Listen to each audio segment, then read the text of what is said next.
அருட்பெருஞ்சோதி அருட்பெருஞ்சோதி தனிப்பெரும் கருணை அருட்பெருஞ்சோதி.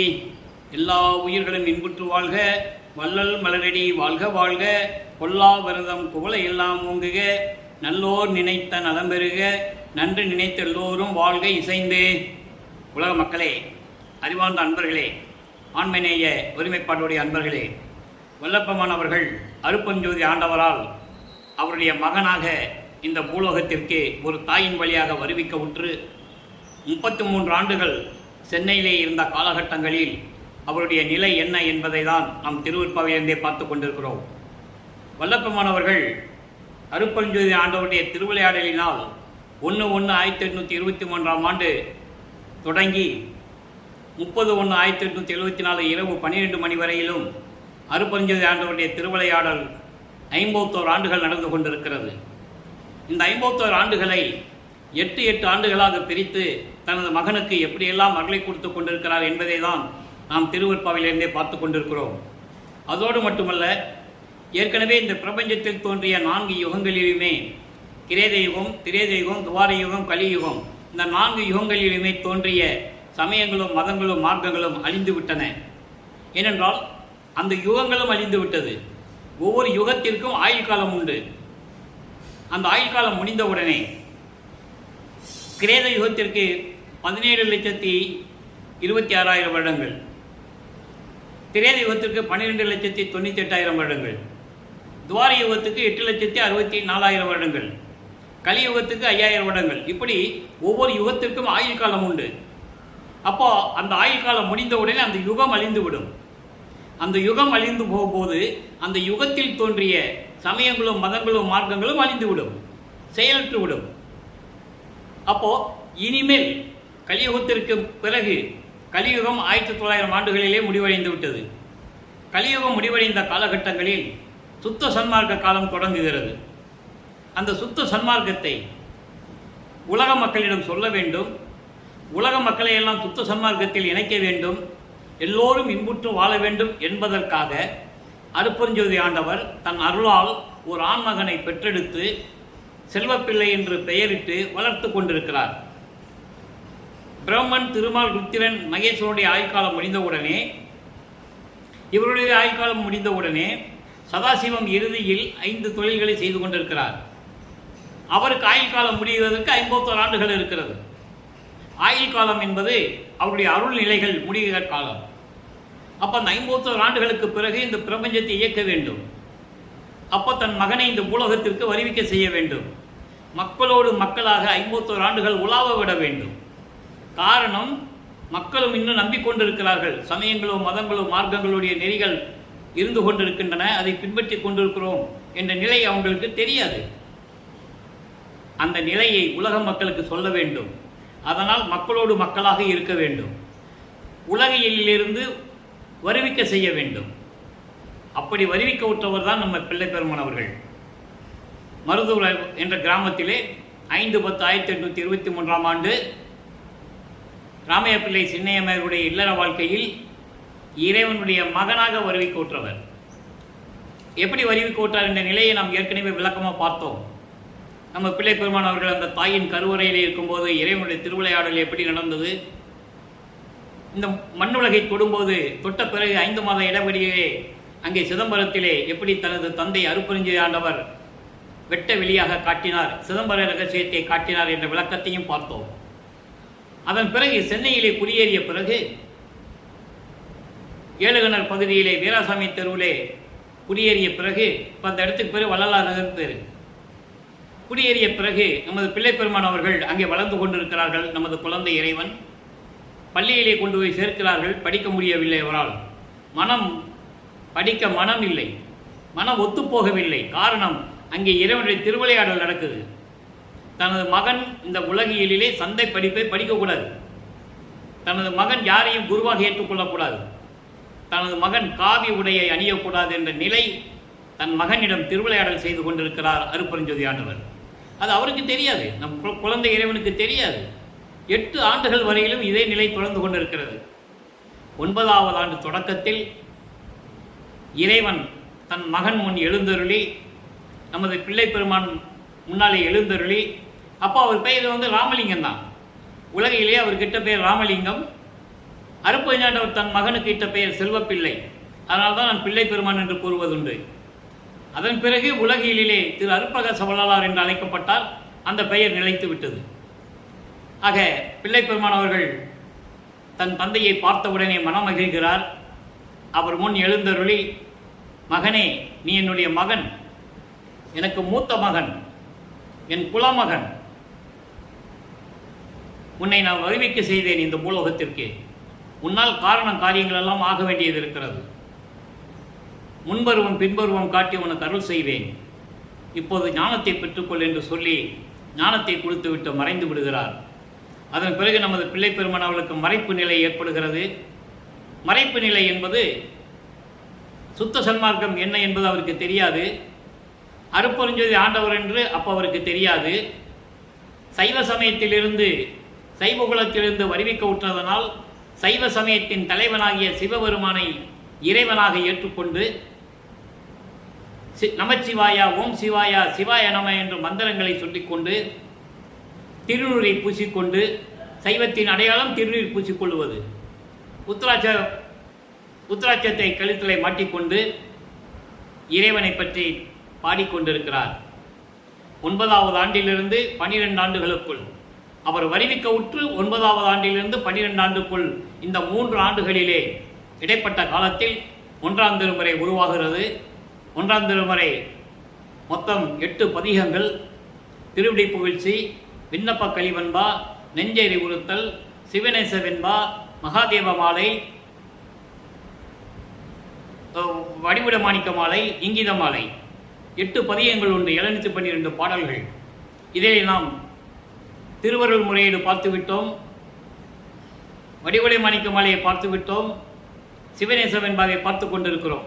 இன்னும் மீதி பதிகங்கள் இருக்கிறது. இரவுடைய திருவிளையாடல் என்ற பதிகத்திலே நாம் ஏற்கனவே அந்த பதிகங்களை எல்லாம் பார்த்து விட்டோம். இப்போ சிவநேச வெண்பாவிலே மொத்தம் 100 பாடல்கள். இன்று 44வது பாடலை பார்க்க போகிறோம். நல்லா கவனிக்கணும். இறைவனிடம் எப்படி முறையீடு செய்கிறார், இறைவனுடைய நிலையை எப்படி கூறுகிறார், இதற்கு முன்னால் இருந்த சைவக்குறவர்களுடைய நிலை என்ன என்பதையெல்லாம் பாடல்களிலே கூறியிருக்கிறார். நாம் ஏற்கனவே திருஞான சம்பந்தரை பற்றி பார்த்தோம், திருநாவுக்கரசரை பற்றி பார்த்தோம். இன்று சுந்தரனாரை சொல்லுகிறார், சுந்தரரை சொல்லுகிறார். எப்படி சொல்லுகிறார்? ஒரு எடுத்துக்காட்டு சொல்லி உதாரணமாக சொல்லுகிறார். எப்படி சொல்றாருன்னு நீங்க பாருங்க.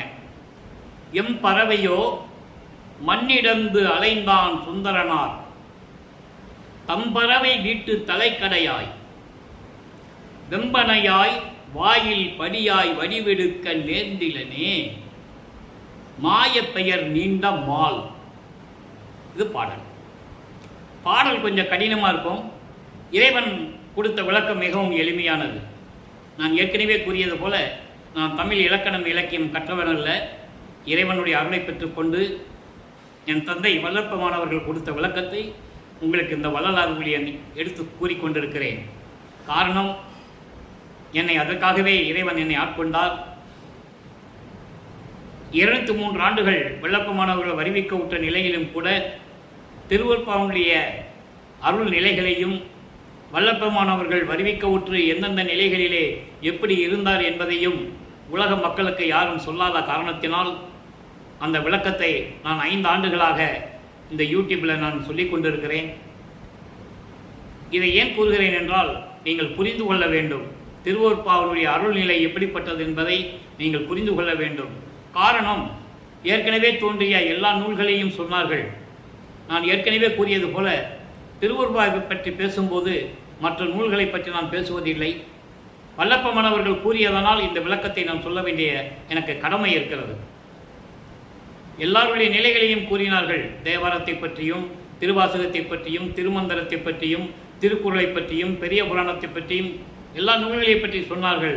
திருவருட்பாவை பற்றி மக்களிடம் யாரும் கூறவில்லை என்பதுதான் வேதனையான விஷயம். இப்போ இந்த பாடலையை பாருங்க, பாடலை சொல்லியாச்சு, விளக்கத்தை பாருங்க. எம்பறவையோ மண்ணிடந்து அலைந்தான் சுந்தரனார். நான் ஏற்கனவே கூறியது போல, அதாவது பூம்பாவையை எழுப்பி வந்த கதையை நாம் ஏற்கனவே திருவருட்பாவில் இருந்து சொன்னோம். அதாவது திருஞான சம்பந்தர் எப்படி அருளை பெற்றுக் கொண்டார் என்ற நிலையை கூறினோம். அவர் சத்புத்திர மார்க்கத்தை சேர்ந்தவர். திருநாவுக்கரசரை பற்றி சொன்னோம், அவர் தாச மார்க்கத்தை சேர்ந்தவர். சுந்தரனாரை பற்றி இன்று பார்க்க போகிறோம், இவர் சக மார்க்கத்தை சேர்ந்தவர்.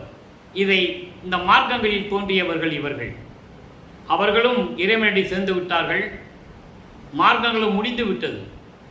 அதுக்காக தான் இந்த திருவருட்பாவையை நமக்கு அருளியிருக்கிறார்கள் என்பதை நீங்கள் புரிந்து கொள்ள வேண்டும். அப்போது சுந்தரனார் என்ன சொல்கிறாரு சிவபெருமானுக்கிட்ட, சக மார்க்கம் என்பது இறைவனை தோழனாக நினைத்து கொள்ளுவது, இறைவனை நண்பனாக நினைத்து கொள்ளுவது, நண்பனுக்கும் இறைவனுக்கும் உள்ள தொடர்பு, அதான் சக மார்க்கம். சொல்றாரு, எந்த பெண்ணை திருமணம் செய்து கொள்வது என்று தெரியாமல் சுந்தரனார் இந்த மண்ணுலகிலே திரிந்து கொண்டிருந்தான். திடீரென்று ஒரு நாள் பறவை நாச்சியாரை பார்த்து விட்டான். பறவை நாச்சியாருடைய அழகிலே மயங்கி விட்டான். அதிலிருந்து அவன் சுந்தரனார் பறவை நாச்சியார் வீட்டு வாசலிலே காத்து கொண்டிருந்தான். எப்படி சொல்ற பாருங்க, காதல் வந்து விட்டது, கல்யாணம் பண்ணணும்னு ஆசை வந்து விட்டது, எந்த பெண்ணை கல்யாணம் பண்ணுறதுன்னு தெரியல. திடீர்னு ஒரு நாள் திருவாரூருடைய தெருவிலே பரவநாச்சியார் வீட்டில் இருக்கும்போது பரவநாச்சியாரை பார்த்தாச்சு. அவளுடைய அழகிலே மயங்கி விட்டான். எப்படியாவது அவளை திருமணம் செய்து கொள்ள வேண்டும் என்று அவன் வீட்டு வாசலிலே காத்து கொண்டிருக்கிறான். அவன் தகப்பனார், பரவநாச்சியார் தகப்பனார் பெண் கொடுக்க முடியாது என்று சொல்லிவிட்டார். இந்த விளக்கங்களாம் இறைவன் எனக்கு கொடுத்த விளக்கங்கள். அதனால் உங்களுக்கு நான் சொல்ல கடமைப்பட்டிருக்கிறேன். அப்போது பொண்ணை கொடுக்க முடியாதுன்னு சொல்கிறாரு. ஏன் கொடுக்க முடியாதுன்னு சுந்தரனார் கேட்குறான். நீ தெருவாக பிச்சை எடுத்துக்கிட்டு இருக்க, உனக்கெல்லாம் நான் பொண்ணு கொடுக்க முடியாது, உன்னை நம்பி நான் பெண்ணு கொடுத்தா என் பெண்ணு எப்படி, என்னுடைய மகள் எப்படி வாழ்வாள் உன்னிடம், நீயே பிச்சை எடுத்து கொண்டு இருக்கிறாய் என்று சொல்லி பொண்ணை அதை மகளை கொடுக்க முடியாதுன்னு சொல்லிட்டார். உடனே இவர் இன்தொண்டர் பசியார கச்சூரின் மனைதோறும் இறக்க நடை கொள்ளும் பதம் திருவடி புகழ்ச்சியிலே உண்டு. இவர் நேராக வந்து சிவபான்கிட்ட சொல்லிட்டாரு, நான் போய் பொண்ணு கேட்டவன் கொடுக்க முடியாதுன்றான், நீ ஒரு பஞ்ச பரதேசி, வீடு போய் பிச்சை எடுத்து தின்னுட்டு இருக்க, உனக்கு எப்படி நான் பொண்ணு கொடுக்குறதுன்னு சொல்லிட்டான். அதனால் நான் இனிமேல் பிச்சை எடுக்க மாட்டேன், நீ தான் எனக்கு பிச்சை எடுத்து சோறு போடணும். இன்தொண்டர் பசியார கச்சூரின், திருக்கச்சூர் என்ற ஊர், கச்சூரில் மனைதோறும் இறக்க நடை கொள்ளும் பதம், இறக்க நடை கொள்ளும் பதம் பிச்சை எடுக்கிறது. சிவபெருமான் சுந்தரனுக்காக பிச்சை எடுத்து கொடுக்கிறார். ஏன்னா கொடுத்து தான் ஆகணும், அவனை படைச்சிட்டானே, அப்போ அவனை காப்பாற்றணுமே. அப்போ இந்த நிலையில் இருக்கும்போது தான் பரமநாச்சாரியை பார்த்து விடுகிறார். அதை பாடலிலே திருவடி புகழ்ச்சியிலே கூறுகிறார். எழில் பறவை இசைய ஆரூர் மருங்கின் அருள் கொண்டு முழுவதும் உலவும் பதம். பரவநாச்சியாரை எப்படியாவது நீ தான் கல்யாணம் பண்ணி வைக்கணும்னு சிவபெருமான்கிட்ட சொல்லியாச்சு சுந்தரனார். சுந்தரன் சொன்ன உடனே இவர் போய் தெருவில் போய் நிற்கிறார் பரவநாச்சியுடைய சம்மதம் வாங்குறதுக்கு. அதான் சொல்கிறாரு, எழில் பறவை இசைய ஆரூர் மருங்கின் அருள் கொண்டு, அதாவது திருவாரூர் தெருவில் முழுவதும் உலவும் பதம். இந்த பாட்டுடைய பொருள் பாருங்க, இப்படி சொல்லிட்டாரா. அதுக்கப்புறம் சொல்கிறாரு, ஒரு பனைமரம் இருக்க, அந்த பனைமரத்தை வெட்டி ஒரு வீட்டு கதவு கூட செய்ய முடியாது, வாசப்படி கதவு கூட செய்ய முடியாது, ஜன்னல் செய்ய முடியாது. அப்போ அந்த பனைமரம் வந்து பயனற்றது. அதுபோல நான் இருந்து கொண்டிருக்கிறேன், அதுபோல நான் இருந்து கொண்டிருக்கிறேன் என்று சொல்லுகிறார். ஒரு பனைமரம் வீட்டுக்கு எதுக்குமே உதவாது. அந்த பனைமரம் போல நான் இருந்து கொண்டிருக்கிறேன். எதனால்? பெரிய மயக்கத்தினாலும் மாயைகளினாலும் நான் தெரிந்து கொண்டிருக்கிறேன். விரைவில் வந்து எனக்கு அருள வேண்டும், என்னை ஆட்கொள்வாயாக என்று கூறுகிறார். பாடலுடைய விளக்கம் உங்களுக்கு புரிஞ்சிருக்குன்னு நான் நினைக்கிறேன். சுந்தரனாரை உதாரணமாக காட்டி, அவன் இப்படியெல்லாம் வாசப்படியில் போய் நின்றுக்கிட்டு இருந்தான், இருந்து என்ன பிரயோஜனம்? நீ தானே அவனுக்கு அருள் செஞ்ச, நீ தானே கல்யாணம் பண்ணி வச்ச. அப்போ நான் எப்படி இருக்கிறேன்? இந்த மாயைகளை மயக்கினை சிக்கிக்கொண்டு உன்னால் வரிவிக்க விட்டு, இந்த பூலோகத்துக்கு வரிவிக்க விட்டு நான் எவ்வளவு சிக்கலில் மாட்டிக்கிட்டு இருக்கேன். விரைவில் வந்து எனக்கு அருள வேண்டும் என்று கூறுகிறார். இந்த நிலை தொடரும் போது வல்லப்பெருமானவர்களுக்கு 12 ஆண்டுகள் முடிந்துவிட்டது. வருவிக்க உற்று 12 ஆண்டுகள். பிள்ளை பெருமான் அவர்களை பற்றி கூறும்போது வயதை பற்றி குறிப்பிடக்கூடாது. அதனால்தான் ஆண்டுகள் என்று நான் கூறுகிறேன். காரணம், அவர் இறைவனாம் மகனாக வருவிக்க உற்றவர், ஒவ்வொரு யுகத்திலேயும் இருந்தவர், அவருக்கு பிறப்பு இறப்பு இல்லை என்ற நிலையை நீங்கள் புரிந்து கொள்ள வேண்டும். அடுத்து 13வது ஆண்டு பிறந்த பிறகு மனம் அவரை திருவொற்றியூருக்கு போக சொல்லுகிறது. மனம் தூண்டி விடுகிறது. மனம் தூண்டி விடுகிறது என்று சொல்வதை விட இறைவனுடைய திருவிளையாடல் எங்கே நடக்குது. தன் மகனின் உள்ளத்தை தூண்டி விடுகிறார் அருட்பெருஞ்சோதி ஆண்டவர். அது அவருக்கு தெரியாது. நல்லா புரிஞ்சுக்கணும் நீங்கள். ஏன்னா சமயங்கள்ல இருந்து நமச்சிவாயா சிவாய நம்ம சொல்லி இருக்கணும் அவர். அதுக்கப்புறம் இதெல்லாம் பொய்ன்னு சொல்லிடணும். சிவாய நம்ம பயனற்றது அப்படின்னு சொல்லணும். அப்போ மக்களோட மக்களாக இருக்கணும். இது இறைவனுடைய திருவிளையாடல். இப்போ 2ஆம் திருமுறை உருவாகிறது. 113 பதியங்கள், 1207 பாடல்கள். திருவொற்றியூருக்கு போவார். அங்கே எதுவும் பலன் இல்லைன்னு திருமுல்லை வாயிலுக்கு போவார். அப்புறம் திருவள்ளித்தாயத்துக்கு வருவார். இப்படியே சுற்றி அலைஞ்சிக்கிட்டு இருக்கிறார். இறைவனுடைய அருளை எப்படியாவது பெற்றுக்கொள்ள வேண்டும் என்பதற்காக. அப்போ நெஞ்சு அரை கூவல் என்ற பதியத்தில் இன்னைக்கு பார்க்க போகிறோம். 35வது பதிகம் 1வது பாடல். இதோடு இதுக்கு முன்னால் நெஞ்சோடு நேருதல்னு சொன்னோம் இல்லையா, மனதிடம் சொல்லுவது போல. இப்போ மனதை உள்ளத்தை சொல்லுகிறார், நீ என்னோட வா, திருவொற்றியூருக்கு வா அப்படின்னு இவர் மனதை கூப்பிடுகிறார். அதை உலக மக்களுக்கு தெரிவிப்பது போல, ஒரு மனதிடம் சொல்லுவது போல இந்த பாடல்கள் அமைந்திருக்கும். பாடலை கவனிங்க, அதுக்கப்புறம் நம்ம விளக்கம். கண்கள் மூன்றினார், கரைமணி மிடற்றார், கங்கை நாயகர் மங்கை பாங்குடையார், பண்கள் நீடிய பாடலார், மன்றில் பாத நீடிய பங்கைய பதத்தார், பொன்கண் மாதலார் நடம்பயில் ஒற்றியூர் அமர்ந்து வாழ்வு உற்றவர்க்கே, நம் மனம் கொள் மாலை போம் வண்ணம் நல் தமிழ் பூ மாலை சூட்டு வருதி மனனே, மாலை சூட்டுதம் என் மனனே. மனனே என்பது மனதை என்னோட வான்னு சொல்றாரு, திருவொற்றியூருக்கு வான்னு கூப்பிடுறாரு. இந்த நிகழ்வு திருவொற்றியூரில் நடந்துகிட்டு இருக்கு. இந்த திருவொற்றியூர் நடக்கும்போது 1840ஆம் ஆண்டு வல்லப்பெருமானவர்களுக்கு 13வது ஆண்டிலிருந்து 16 ஆண்டுகளுக்குள் இருந்து கொண்டிருக்கிறார்.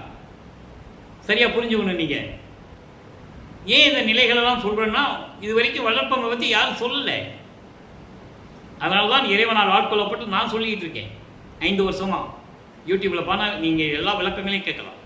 இப்போ இந்த பாடலுடைய விளக்கம் பாருங்க.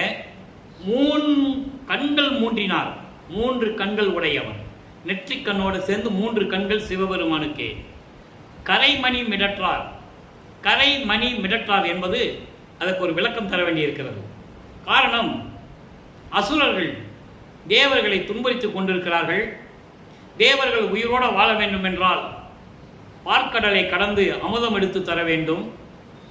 பார்க்கடலை கடைகிறார்கள் ஒரு பாம்பை மத்தாக வைத்து. அந்த பாம்பும் அரக்கன் தான் அவங்களுக்கு தெரியாது.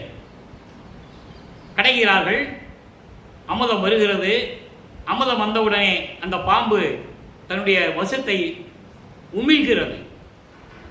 விஷத்தை உமிழ்ந்த உடனே தேவர்கள் சாப்பிட முடியாது, சாப்பிட்டாலும் செத்து போயிடுவாங்க. அதனால என்ன பண்றாரு சிவபெருமான், அந்த அமுதத்தில் இருந்த விஷத்தை தான் உண்டு கழுத்திலே நிறுத்தி கொள்ளுகிறார். கருத்திலே நிறுத்தி கொண்ட உடனே அந்த இடம் கரைபடுகிறது, கருப்பு கலர்ல நீல கலர்ல. அவன் கரைமணி மிரட்டார் என்று சொல்லுகிறார். கங்கை நாயகர், தன்னுடைய தலையிலே கங்கையை சூடிக்கொண்டிருக்கின்றவர், கங்கையின் கணவன். அதோடு மட்டுமல்ல, மங்கை பாங்குடையார், இன்னொரு பெண்ணை உமையாளை பார்வதியை இடது பக்கத்தில் கொண்ட இறைவன். சிவபெருமானுடைய நிலையை கூறுகிறார். மனதிடம் சொல்லி சிவபெருமானுடைய நிலையை கூறிக்கொண்டிருக்கிறார். நல்லா கவனிக்கணும். அப்போ அவர் சமயத்தில் இருப்பதனால் சிவபெருமானை வழிபட்டு கொண்டிருக்கிறார். அதன் பிறகு சுத்த சன்மார்க்கத்தை வந்த பிறகு அது தேவையில்லை என்று கூறுவார். இது வேறுபாடுகளை தான் நம்ம பார்த்துட்டு இருக்கோம். அதுக்கு சொல்வார் பாருங்க, பண்கள் நீடிய பாடலார், பல அருள் பாடல்களுக்கு சொந்தக்காரர். சிவபெருமானை பற்றி எத்தனை பேர் பாடியிருக்கிறார்கள் சமயக்குறவர்கள்.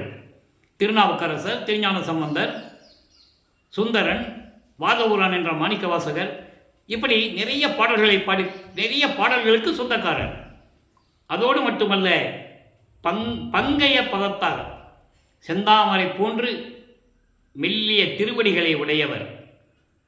ஒன்கண் மாதரார் நடம்பயில ஒற்றையோர் அமர்ந்து வாழ்வு உற்றவருக்கே நம் மண்கொள் மாலையோ வண்ணம் நல் தமிழ்பூ மாலை சூட்டுதும் வருதியின் மனனே.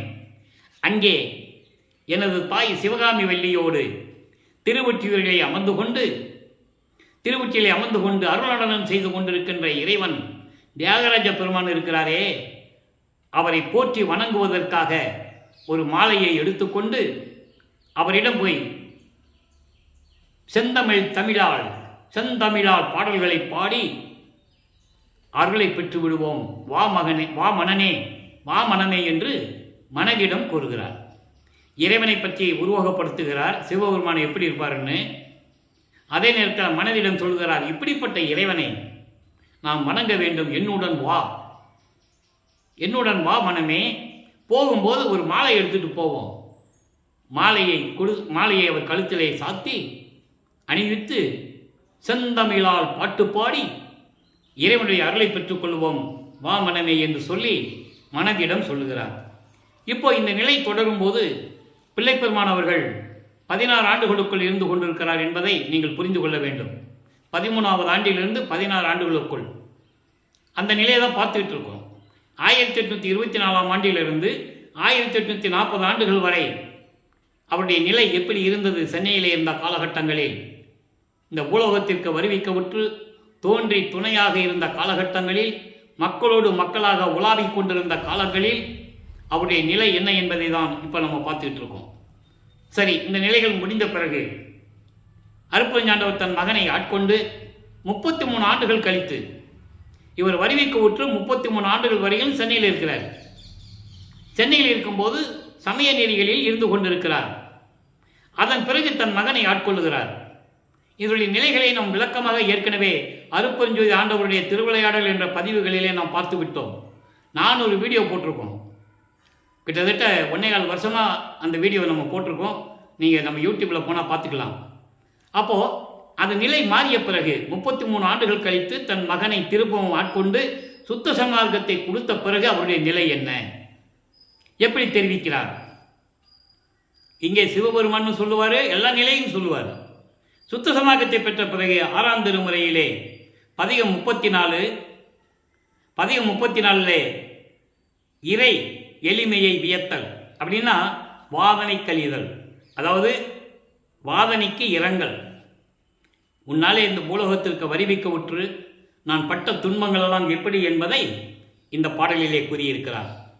சுத்த சன்மார்க்கத்திற்கும் சமய மார்க்கங்களுக்கும் மார்க்கங்களுடைய நெறிகளுக்கும் எவ்வளவு முரண்பாடு என்பதை நீங்கள் புரிந்து கொள்ள வேண்டும். அங்கே சிவபெருமான் என்று சொல்லுவார், இங்கே அருட்பெருஞ்சோதி என்று கூறுவார். நல்லா புரிஞ்சுக்கணும். நீங்கள் படமாட்டேன், துயர் சிறிதும் படமாட்டேன் இனி நாம் சொல்றார் இறைவனிட்டம். அங்கே இறைவன்கிட்ட எப்படி சொல்றாரு, இங்கே இறைவன்கிட்ட எப்படி சொல்றாருன்னு நீங்கள் அந்த வித்தியாசத்தை புரிஞ்சுக்கணும். நீங்கள் படமாட்டேன், துயர் சிறிதும் இனி நான் படமாட்டேன், இனிமேல் நான் எந்த துயரும் படமாட்டேன், பயப்படவும் மாட்டேன். இனிமேல் நான் பயப்பட மாட்டேன். இதற்கு முன்னால் நான் பயந்தேன். நான் சமயங்களையும் மதங்களையும் மார்க்கங்களையும் பின்பற்றி கொண்டிருந்த போது, 33 ஆண்டுகளாக நான் சென்னையிலே உலாவிக் கொண்டிருந்த போது நான் பயந்து கொண்டிருந்தேன். என்னாகுமோ ஏதாகுமோ நமது நிலை என்று எனக்கு தெரியாமல் இருந்து கொண்டிருந்தது உண்மை. ஆனால் இனிமேல் நான் பயப்பட மாட்டேன். இன்னும் பதத்துணையே பிடித்தேன், உன்னுடைய திருவடியை துணையாக பிடித்து கொண்டேன், உறுதியாக சிக்கன பிடித்து கொண்டேன் என்று சொல்லுவார் ஒரு பாடலிலே. பிடித்து கொண்டேன், விடமாட்டேன், ஏமாந்து விடமாட்டேன் கண்டீர். இதற்கு முன்னால் நான் ஏமாந்து விட்டேன். ஒரு தாயின் கருவறையிலே இருக்கும்போது என்னை ஆட்கொண்டாய், அங்கே வந்து என்னை மகிழ்வித்தாய், ஒளிகாட்டினாய். இருட்டறையாக இருக்கும்போது ஒளிகாட்டினாய். நான் பசி என்று கூறும்போது அருளமுதம் ஊட்டினாய், கொஞ்சி குலாவினாய். தாயின் கருவறையிலே இருக்கும்போது உபசாரத்தால் பெற்ற தாய், யாரே சின்னம்மையார் அவர்களை சொல்லுகிறார், உபசாரத்தால் பெற்ற தாய் என்று கூறுவார். ராமையா பிள்ளையை உபசாரத்தால் பெற்ற தந்தை என்று கூறுவார். அப்படின்னு என்ன அர்த்தம்? உண்மையான எனக்கு தந்தை அருட்பெருஞ்சாண்டவர் என்று அர்த்தம். அந்த நிலைகளெல்லாம் ஏற்கனவே விளக்கமாக சொல்லியாச்சு. அப்போ இந்த நிலையில் இருக்கும்போது அப்போ நான் உன்னை விட்டுட்டேன். நான் சின்ன குழந்தை, ஏதுமறியாத சிறுவன், நீ வந்துட்டு போனதை நான் ஏமாந்து விட்டுட்டேன் உன்னை. இனிமேல் நான் விட மாட்டேன், பார்த்துக்கோ. இனிமேல் நான் உன்னை விடவே மாட்டேன். மெய்மை இது, சத்தியம் இது, நும் ஆணை, உன் மீது கட்டளை, உன் மீது சத்தியம், விளம்பினேன் சொன்னேன், நும் அடியேன் கெடமாட்டேன். இனிமேல் நான் கெட்டு போக மாட்டேன். சமயங்களையும் மதங்களையும் மார்க்கங்களையும் வச்சுக்கிட்டு நான் எப்படி துன்பப்பட்டேன் அதை மெய்யர் வியப்பிலே ஒரு பாடலிலே சொல்லுவார். 112வது பதிகம் அது பாடலிலே கூறுவார். 12 ஆண்டு தொடங்கி இற்றைய பகல் வரை, நல்லா கவனிக்கணும், 12 ஆண்டு தொடங்கி இற்றைய பகல் வரை, அதை தான் நம்ம இந்த விளக்கத்தை பார்த்துக்கிட்டு இருக்கோம். 2ஆம் திருமுறையை 12 ஆண்டு தொடங்கினா நான் 12வது ஆண்டிலிருந்து இற்றைய பகல் வரை நான் இந்த படியில் பட்ட பாடு, இந்த படி என்றால் இந்த பூலோகத்தில் நான் பட்ட துன்பங்கள் எல்லாம் சொல்லி மாளாது. மலையும் கரையும் இரும்பும் உருகும் அப்படின்னு சொல்லுவேன். அதான் இங்கே சொல்றாரு. நான் இனிமேல் அதை விட மாட்டேன். பிற மொழிகள் கேட்டிடவும் மாட்டேன். பிற மொழிகள் என்பது என்ன? பிற மந்திரங்கள்.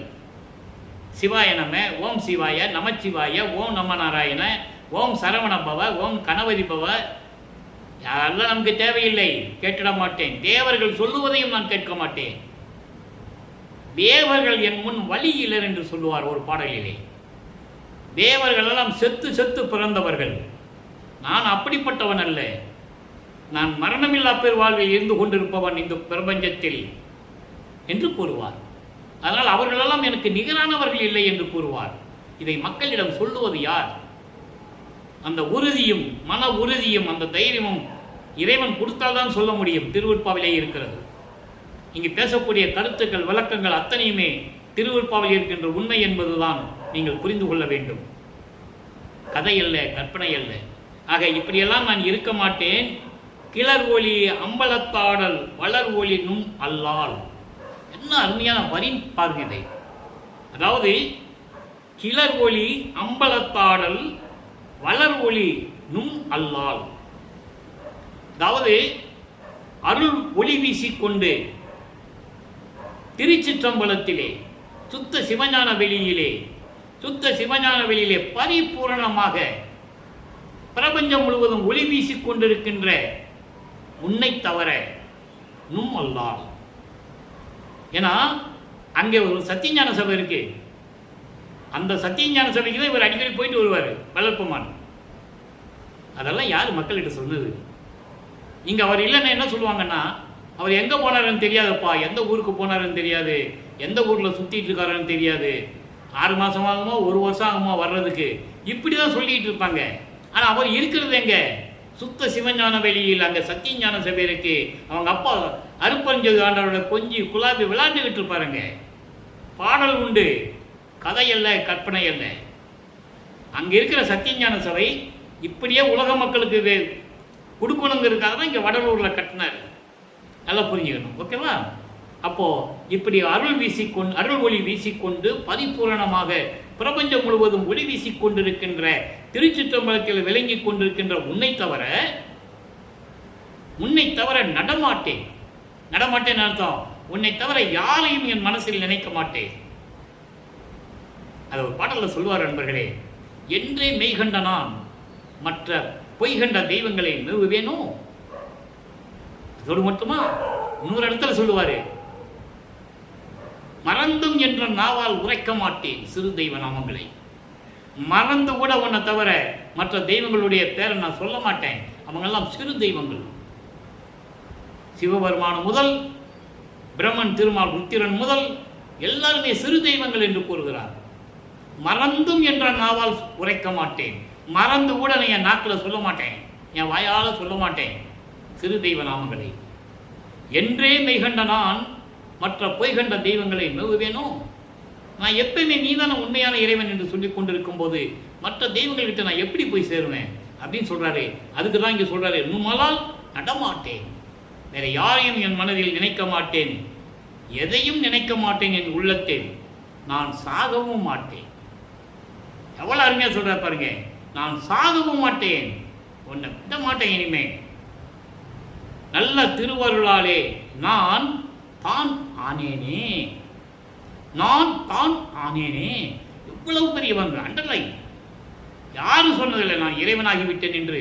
இந்த பிரபஞ்சத்தில் தோன்றிய அத்தனை ரிஷிகளும் முனிவர்களும் யாராக இருந்தாலும் சரி, நான் இறைவனாகிவிட்டேன் என்று யாரும் சொன்னதில்லை. பிள்ளைப்பெருமான் தான் சொல்றாரு, வள்ளற்பெருமான். இறைவனுடைய திருவருளால் நான் தான் ஆனேனே, நான் இறைவனாகிவிட்டேன் என்று கூறுவார். ஒரு இடத்துல சொல்லுவாரு, இவன் அவனாகிவிட்டான் என்று கூறுவார். இவன் என்பது அவரை குறிப்பிடுகிறார். இந்த பூலோகத்திற்கு எனது தந்தை அருட்பெருஞ்சோதி ஆண்டவரால் ஒரு தாயின் வழியாக வருவிக்க உற்று, இந்த பூலோகத்திலே எனக்கு ராமலிங்கம் என்ற பெயரிட்டு அப்படி திரிந்து கொண்டிருந்த என்னை, 51 ஆண்டுகள் இந்த பூலோகத்தில் என்னை உலாவ விட்டிருந்த என்னை ஆட்கொண்டாய். நான் அவனாகிவிட்டேன்.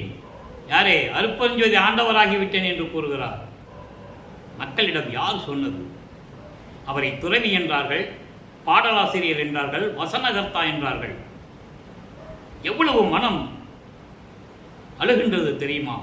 எப்படிப்பட்ட இறைவனை மறைத்து விட்டார்கள் என்பதை நினைக்கும் போது வேதனையாக இருக்கிறது. அவர் இறைவன் மகனாகவே வருவிக்க விட்டவர். இறைவனுடைய மகன் அவர். அதான் சொல்றாரு, நான் தான் ஆனேனே, நான் இறைவனாகிவிட்டேன் என்று சொல்லுவார். அதை ஒரு பாடலிலே கூறுவார். அதையும் நான் சொல்ல கடமைப்பட்டிருக்கிறேன். ஏனென்றால் திருவருட்பாவிலே ஒவ்வொரு பாடலுக்கும் ஒரு தொடர்பு உண்டு. ஒவ்வொரு பாடலுக்கும் ஒரு விளக்கம் எங்கேயாவது ஒரு திருவருட்பாவிலே ஒரு பாடலில் இருக்கும். அந்த வகையிலே 110வது பதிகத்திலே தனித்திரு அலங்கள் என்ற பதிவிலே 46வது பாடல், நான் தான் ஆனேனேன் என்று சொன்னார்ல, அதுக்கு ஒரு விளக்கம் தரணும். சும்மா போகிற போக்கில் சொல்லிட்டு போயிடக்கூடாது. மற்றவங்க நான் போக முடியாது, விளக்கம் சொல்லி தான் ஆகணும். இது இந்த கடமை, என் வாழ்நாள் கடமை. இன்னும் 3 வருஷம் நான் திருவருட்பா விளக்கத்தை சொல்லி ஆகணும். இது வரைக்கும் 5 வருஷம் சொல்லியிருக்கேன். இன்னும் 3 வருஷம் நான் சொல்லணும். அந்த நிலை இருக்கிறது. அந்த பாடல் பாருங்க, நான் ஆனான், தான் ஆனான். எவ்வளவு அற்புதமான விளக்கம் பாருங்க. நான் ஆனான், நான் தான். இறைவன் நானாகினான் அப்படின்னு என்ன அர்த்தம்? நான் இறைவனுடைய மகன். தான் ஆனான், அவனுடைய ரூபத்திலையும் இருக்கிறான். நானும் தானும் ஆனான் அப்படின்னு என்ன அர்த்தம்? 2 பேரும் ஒன்றாயிட்டோம். நாங்கள் 2 பேரும் ஒன்று தான் மக்களே, உலக மக்களே. அருட்பெருஞ்சோதிவரும் நானும் வேறு வேறு அல்ல. எவ்வளவு மறைமுகமாக விளக்கம் சொல்லுகிறார். அதை மக்களுக்கு விளக்கமாக சொல்ல வேண்டும். இந்த சூட்சமத்தை விளக்கமாக சொல்ல வேண்டும். நான் ஆனான் அப்படின்னு என்ன அர்த்தம்? அவனுடைய சக்தியாக இருந்த என்னை அவனிடமிருந்து பிரித்து இந்த பூலோகத்திலே ஒரு தாயின் கருவறையில் வச்சு, அந்த கருவறையில் நான் 10 மாதம் இருந்து, எப்போ வைக்கிறார் கருவறைக்குள்ள? 1/1/1823 ஆண்டு இவர் அந்த கருவறையில் வைக்கிறார். 5/10/1823 ஆண்டு வெளியே வர்றாரு ஒரு தாயின் கருவறையிலிருந்து. நல்லா கவனிச்சுக்கணும். நீங்க கரெக்டாக 9 மாதம் 4 நாள் கணக்கு. 9 மாதம் 4 நாள் ஒரு தாயின் கருவறையில் இருந்திருக்கிறாரு. அதை பாடலில் சொல்லுவார். அருமையாக இருக்கும். அந்த விளக்கங்களை நம்ம பார்க்க போகிறோம். மகாதேவமாலையில் 87வது பாடல், என் பெருமானின் விளையாட்டு என் சொல்வேன் நான், ஏது மரியா சிறிவேனை. அந்த கருவறையில் எப்படி வச்சேன்னு சொல்லுவார். அதெல்லாம் நம்ம பின்னால் பார்க்க போகிறோம்.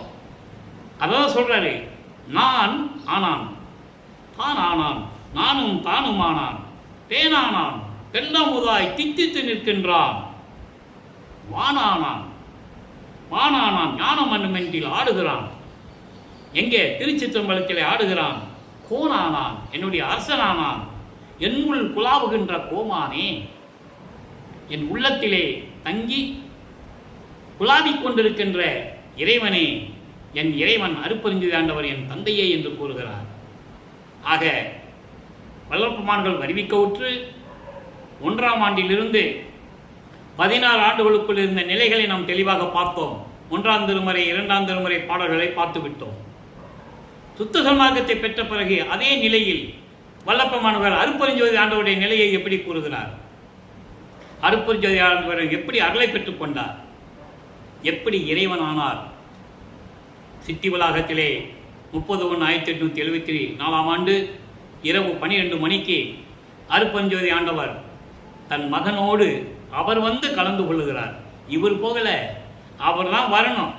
அவர் தானே தன் சக்தியை பிரித்து 51 ஆண்டுகள் உலகத்தில் உலாவ விட்டார். அதை புரிஞ்சுக்கணும் நீங்கள். இதுதான் கான்செப்ட். தன்னிருந்த சக்தியை பிரித்து ஒரு ஆண்மகனாக உருவாக்கி ஒரு தாயின் கருவறையில் வச்சு வெளியே கொண்டு வந்து 51 வருடங்கள் இந்த பூலோகத்தில் உலாவ விட்டார். கதைகள் காரண காரியங்கள்லாம் முடிஞ்சிருச்சு.